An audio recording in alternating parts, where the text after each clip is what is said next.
warahmatullahi wabarakatuh.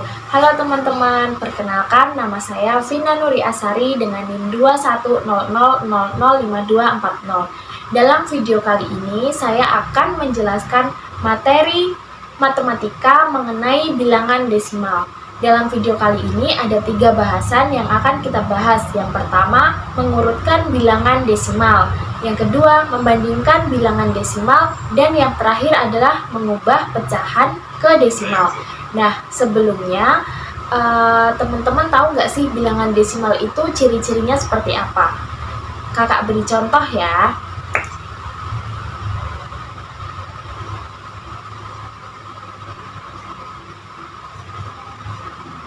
Nah, di sini ada bilangan 125 dan bilangan 1,25. Di antara kedua bilangan ini, manakah yang termasuk bilangan desimal? Ya, tentu saja jawabannya adalah yang kanan. Kenapa? Karena ciri-ciri utama bilangan desimal yang mudah terlihat itu adalah adanya koma.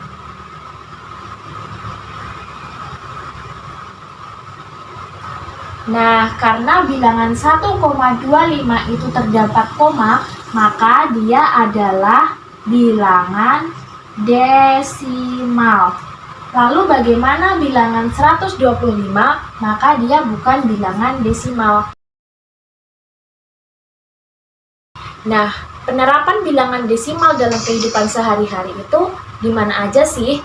Nah, teman-teman di sini pernah nggak mengukur suhu tubuh menggunakan termometer?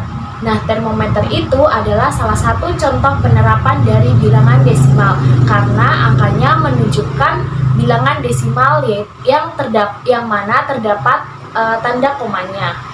Untuk penerapan yang kedua, apakah teman-teman di sini pernah mengukur berat badan melalui timbangan digital? Nah, disitulah teman-teman akan menemukan bilangan desimal. Dan yang terakhir, ketika teman-teman membeli buah, maka penjual buah akan menggunakan timbangan buah yang angkanya juga menunjukkan angka desimal. Nah, sekarang kita masuk ke materinya ya. Yang pertama, kita akan belajar bagaimana mengurutkan bilangan desimal. Nah, di sini kakak udah memiliki 4 bilangan desimal di mana ada 0,2, 1,3, 0,5 dan 3,2. Bilangan desimal ini tentu saja belum urut. Nah, kita akan mengurutkan bilangan desimal ini dari yang paling besar ke paling kecil. Nah, bagaimana caranya? Yang pertama, kita amati angka di depan koma. Angka di depan koma itu adalah angka satuannya. Jadi ada 0, ada 1, ada 0, dan ada 3. Semakin besar angka satuannya, maka bilangan desimal itu akan semakin besar. Nah, di antara keempat bilangan ini, manakah angka satuan yang paling besar? Tentu saja jawabannya adalah 3. Maka 3,2 ini adalah bilangan desimal yang paling besar.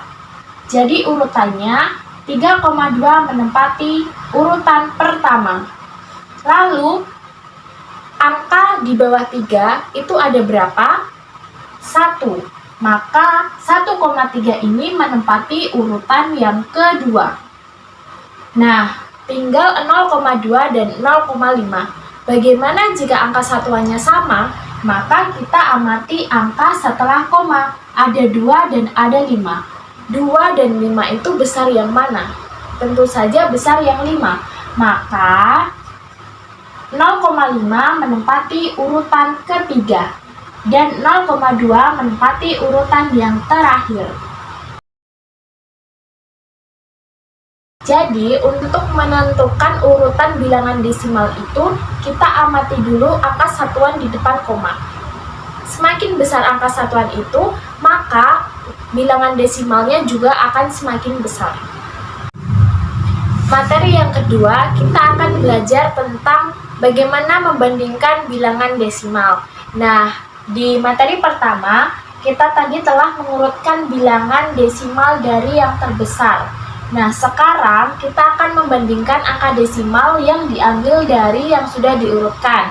Kita ambil 0,2 dan 0,5. Tentu saja teman-teman sudah tahu kan bagaimana urutannya. Nah, gimana sih perbandingannya?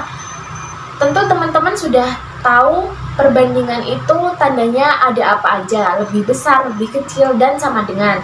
Nah, untuk angka 0,2 dan 0,5 itu posisinya adalah 0,2 itu karena dia menempati urutan keempat daripada urutan yang ketiga yaitu 0,5, maka 0,2 itu lebih kecil daripada 0,5. Jadi teman-teman, pada intinya untuk mengurutkan dan membandingkan bilangan desimal itu, kita lihat satuan di depan koma terlebih dahulu. Semakin besar, maka bilangan desimalnya juga akan semakin besar. Nah, nanti ketika ada soal mengurutkan bilangan dari yang terbesar ataupun dari yang terkecil, kita sesuaikan saja pertanyaan soalnya dengan bilangannya. Materi yang ketiga, kita akan belajar bagaimana mengubah pecahan menjadi desimal. Di sini sudah terdapat pecahan 4/5. Bagaimana mengubah pecahan 4/5 menjadi desimal? Kita akan menggunakan cara bersusun panjang.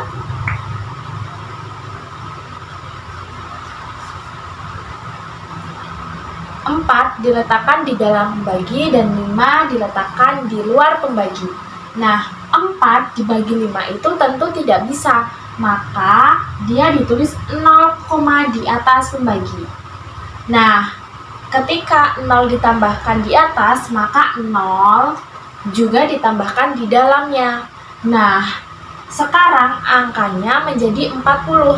40 tentu saja lebih besar dari 5, dan 40 dibagi 5 hasilnya adalah 8. 40 dibagi 5 hasilnya ditulis di atas. 8 dikali 5, 40. 40 dikurang 40 hasilnya adalah 0. Jadi 4/5 itu bilangan desimalnya adalah 0,8.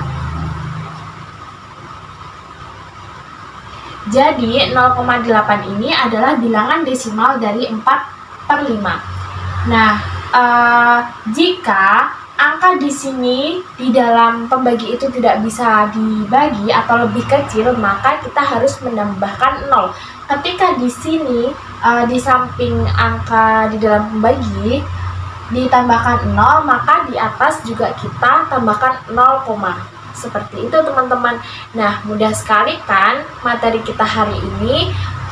Kita sudah belajar mengenai 3 hal. Yang pertama, mengurutkan bilangan desimal, membandingkan bilangan desimal, dan mengubah pecahan menjadi bilangan desimal.